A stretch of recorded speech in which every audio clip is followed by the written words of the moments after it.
വേണ്ടത് ചെറിയ കഷ്ണം മാതള നാരങ്ങയാണ്. അപ്പോൾ അത് നമുക്ക് ചെറിയ കഷ്ണമാക്കി മുറിച്ച് വെക്കണം, തോലൊക്കെ കളഞ്ഞിട്ട്. പിന്നെ അതിന് വേണ്ട സാധനങ്ങളാണ് ഇഞ്ചി, ഉലുവ, കറിവേപ്പില, കടുക്, 2 അല്ലി വെളുത്തുള്ളി, 3 പച്ചമുളക്, കുറച്ച് പുളിയും. ഇതൊക്കെ വെച്ച് നമുക്ക് സാധനം ഉണ്ടാക്കാം.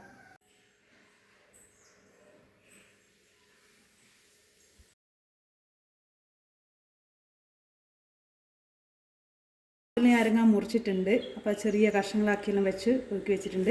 പിന്നെ അതിൻ്റെ കൂടെ പുളി നമ്മൾ പിഴിഞ്ഞ് നല്ല ഇതാക്കി വെച്ച് കൊഴുപ്പിലാക്കി വെച്ചിട്ടുണ്ട്.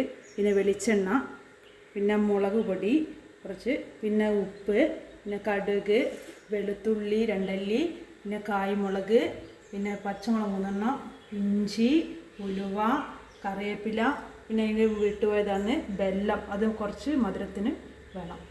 കുറച്ച് വെളിച്ചെണ്ണ നമുക്ക് ഒഴിച്ചു കൊടുക്കാം, കുറച്ച് മതി. എന്നിട്ട് ഇതിൻ്റെ അകത്തേക്ക് നമ്മൾ ആക്കി വെച്ച മെയിൻ ഇൻഗ്രീഡിയൻ്റായ പുളി നാരങ്ങേണ്ടത്. അപ്പോൾ അതിങ്ങനെ എല്ലാം ഇട്ട് കൊടുത്ത് അപ്പാടൊന്ന് വഴറ്റുക. കുറച്ച് സമയം ഒന്ന് വഴറ്റി കൊടുത്താൽ മതി. എന്നിട്ട് ബാക്കി വെച്ചില്ല, ചെറിയ സമയം ഒന്ന് വഴറ്റി കൊടുത്താൽ മതി.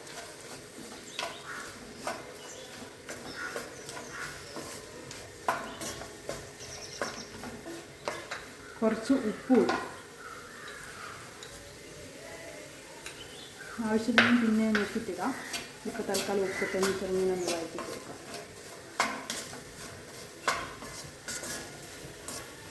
കുറച്ച് സമയം ഒന്ന് മൂടി വെക്കാം.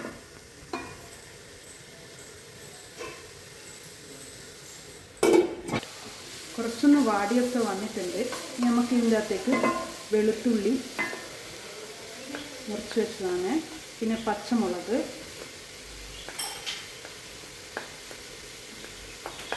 പിന്നെ ഇഞ്ചി ഇതിലിട്ടൊന്ന് വഴറ്റിയെടുക്കാം. ഇനി നമുക്ക് ഇതിലേക്ക് പുളിവെള്ളം ഒഴിച്ചു കൊടുക്കാം. ഇനി ഒന്ന് ഇളക്കി കൊടുക്കാം.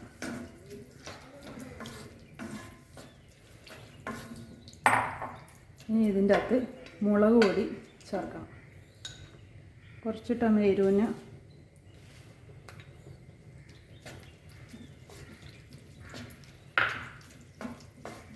പിന്നെ മധുരത്തിന് ചെറിയൊരു കയ്പ്പൊക്കെ ഉണ്ടാവും. അപ്പോൾ ആ ഒരു മധുരം വേണ്ടിയിട്ട് ഞാൻ വെല്ലം ചേർക്കുന്നുണ്ട്.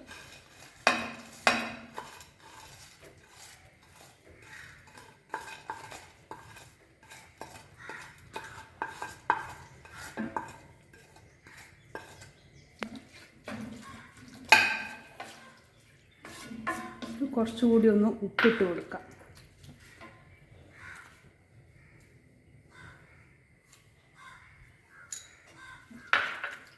പിന്നെ ഈ പുളിവെള്ളത്തിൽ അതിങ്ങനെ വെന്ത് ഇതാണ്.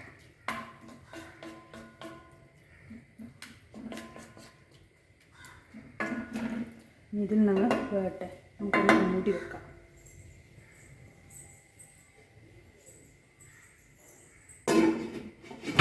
ഏകദേശം വെന്ത് കഴിയാറായി. ഇതിൻ്റെ വെള്ളമൊക്കെ വറ്റിയിട്ടുണ്ട്. ഇനി കടുകിട്ട് വറവിക്കാം. അതാകുമ്പോഴത്തേക്ക് ഉലുവ വറുത്തിട്ട് പൊടിക്കാം. അപ്പോൾ ഇന്ന് ജസ്റ്റ് ഒന്ന് വറുത്ത് വരട്ടെ. എന്നിട്ട് നമുക്ക് ലാസ്റ്റ് ഇതിൻ്റെ അകത്ത് ഇട്ട് കൊടുക്കാം. ഇനി ഇത് കടുകിട്ട് വറവിക്കാം. കുറച്ച് വെളിച്ചെണ്ണ ആദ്യം ഒഴിച്ചു കൊടുക്കാം. വെളിച്ചെണ്ണ ഒഴിച്ചിട്ടുണ്ട്. ഇനി കടുകിട്ട് കൊടുക്കാം. ഇതിന് പൊട്ടിയിട്ടാകുമ്പോൾ നമുക്ക് ഇതിൽ ചേർക്കാം. നമ്മൾ ഇതിൻ്റെ അകത്തേക്ക് അല്പം കായപ്പൊടി ചേർത്ത് കൊടുക്കുന്നുണ്ട്. എന്നിട്ട് കടുകിട്ട് വറക്കാം. കടുക് ഏകദേശം പൊട്ടിക്കഴിയാറായിട്ടുണ്ട്. എന്നിട്ട് കായ്മുളകും കറിവേപ്പിലയും ഇട്ട് കൊടുക്കാം.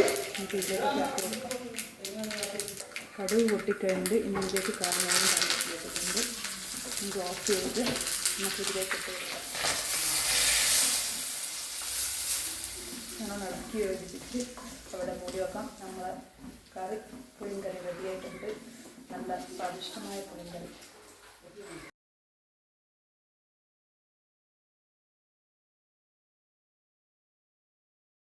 ഇങ്ങനെ ഞങ്ങളുടെ പുളിങ്കറി റെഡി ആയിട്ടുണ്ട്. അപ്പോൾ ഈ വീഡിയോ നിങ്ങൾക്ക് ഇഷ്ടപ്പെട്ടെന്ന് വിചാരിക്കുന്നു. അപ്പോൾ സബ്സ്ക്രൈബും ലൈക്കും ചെയ്യുക.